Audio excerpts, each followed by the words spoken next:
Maring Marites, may pera ka ba dyan? Na-delay kasi ang perang ipapadala sana ng kumpare mo. Pahiram ka naman dyan, oh. Panghanda lang sa Pasko. Naku, Maring Marife, naibayad ko na rin kasi sa mga pinagkautangan ko yung naitatabi kong pera eh. Pero may alam akong ECS at the best na lapitan sa oras ng pangangailangan. Wow, Mare! Share mo naman yan! Mare, the best ang jewelry loan ng Fico Bank pagdating sa pagsasangla ng alahas. Subok ko na ang kanilang mataas na appraisal at napakababang interes. ECS pa dahil valid ID lang at alahas na isasangla, may instant cash ka na. Naku, Mare! Baka naman chismis lang yan, ha? Legit yun, Mare. Alam mo bang wala rin silang ikinakaltas na service charge at hidden charges sa perang pinagsanlaan mo? Ayos, diba?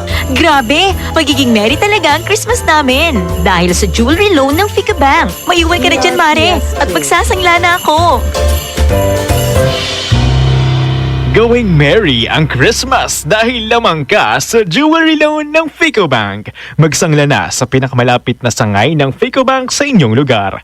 Fico Bank is regulated by the Bangko Sentral ng Pilipinas.